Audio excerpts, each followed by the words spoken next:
Hello everyone, and welcome to the Mitosis Notes podcast. You should take notes just like you would in class, so you're just going to fill in the empty spaces, and the answers will appear red on the screen. So if you could fill those in for me, and then at the end, if you can write down any questions that you have about the notes. Our notes are going to begin with some cells that we've already looked at in class. And the first of these are the onion cells that you see right at the top here. Right, we needed a microscope to take a look at those. The same thing goes for the skin cells that we took a look at, and also for the bacteria cells that were in yogurt. Right, we needed a microscope to see all of those. Right, there's an exception to cells that you have to look at with a microscope, and that's this cell right here that I've circled in red for you. This is the chicken's egg cell. Right, it's a little white dot on the yolk. That's the cell that you can see with the naked eye. It's not the actual egg.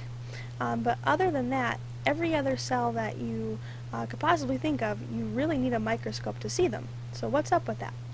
Right, in class, we did this little experiment with potato cubes and food coloring, and we noticed that the small cube, the food coloring passed almost all the way through the cell. Right, it pretty much went through all of it. And for the large potato cube, it only made it through the outside edges. Right, if we compare the potato to a cell and the food coloring to nutrients, a larger cell would only get nutrients only partially through the cell, but a smaller cell would get nutrients all the way through.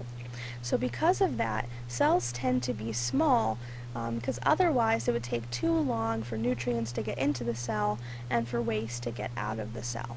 Right, now, if a cell gets too big to support itself, where it can't get nutrients anymore, it's going to divide through a process called mitosis, where it will split into two new cells.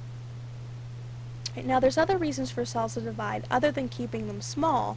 Right, the first reason is going to be growth. Right, so we have a picture of baby SpongeBob and Patrick here. Now, these two weren't always this size. Right, they would eventually have to grow up into adult Patrick and SpongeBob.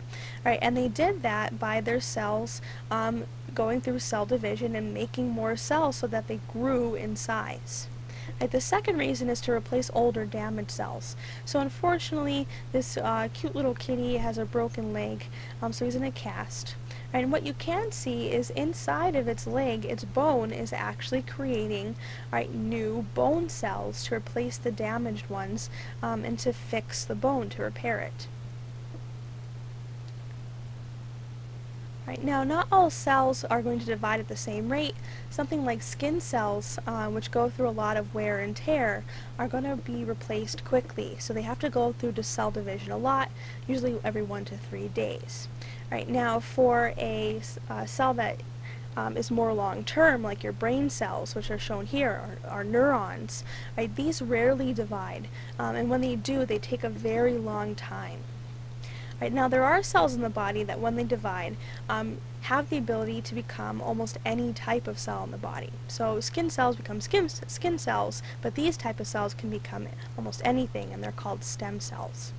Right, now, we get the stem cells from two places. Right, the first place is going to be from embryos. So we harvest the cells from very early on in the embryo's life cycle, and these embryonic cells can produce almost any type of cell in the body.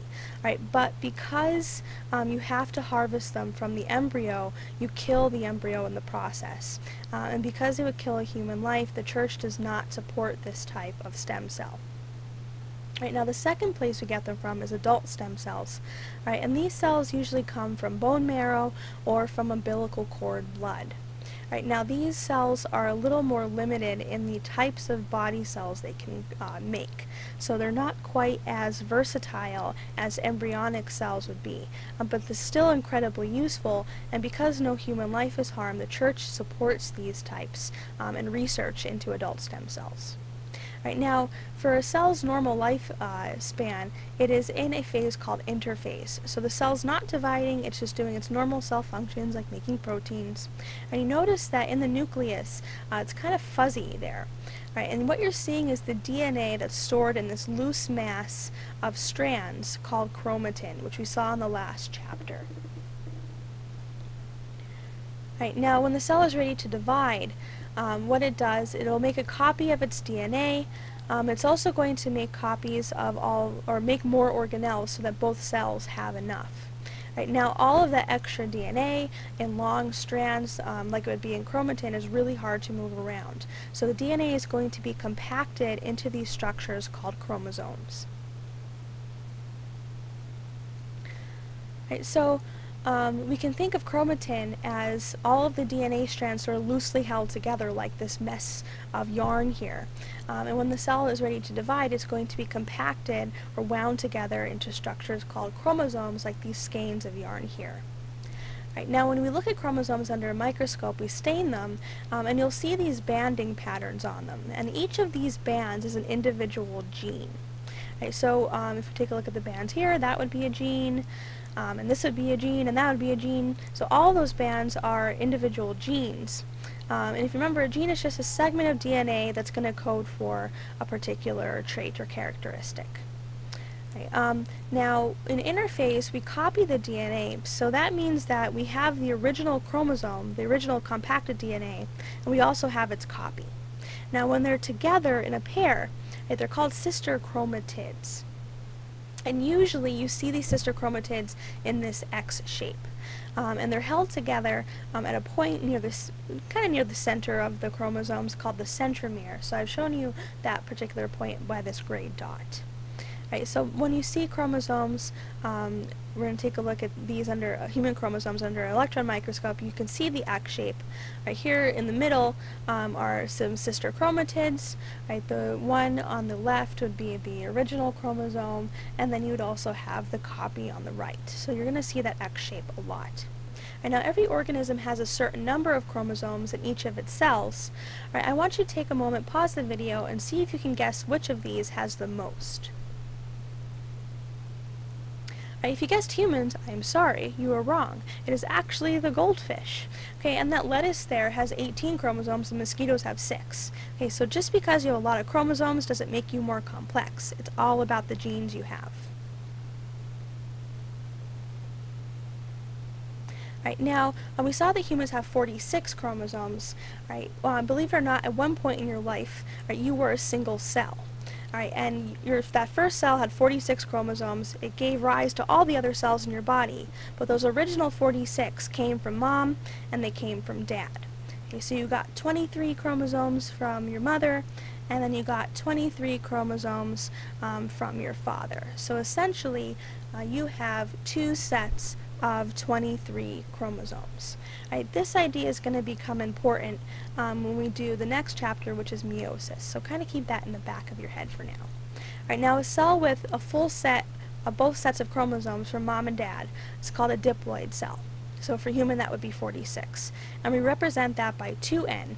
If you only have one set or half the number of chromosomes, you're called haploid, or it's a haploid cell, and it's represented by n. So let's say we had an organism who its diploid cells have 10 chromosomes in them, and I want to know how many chromosomes would be in a haploid cell. Right, so we know that diploid is represented by 2n, and we know that for this organism, the number of chromosomes in its diploid cells was equal to 10. Right, well, now what I want to know is how many would be in a haploid cell, and haploid is represented by the letter n. Right, so this is like an algebra problem. We're going to try to isolate n, and we're going to do that by dividing each side by 2. So we do that, and then we cancel out on both sides, so that on the right-hand side we get a 5 on the top. Right, so that means for this organism's haploid cells, each of those contains only 5 chromosomes. Right, now for an organism's chromosomes, we can show them in something called a karyotype. And what a karyotype does is it shows all of the chromosomes in an organism. Right, they're paired, and they're paired based on the genes that are on the chromosomes, so the ones that have the same pattern. Right, now these pairs, each of the pairs contains a chromosome that came from your mom and a chromosome that came from your dad. Okay, so you have 22 body chromosome pairs, and this last chromosome pair is called the sex chromosomes. This determines the gender. Now, you can have an X chromosome, which is a larger one, and a Y chromosome, which is this little short chromosome. Right, if you have an X and a Y, that means that you are a male. And if you have 2 X's, that means that you are a female. Alright, so that's it for this note podcast. Please write down any questions that you have about the notes. We'll go over them tomorrow. And also be ready for an open notebook quiz that we're going to take on the notes tomorrow in class.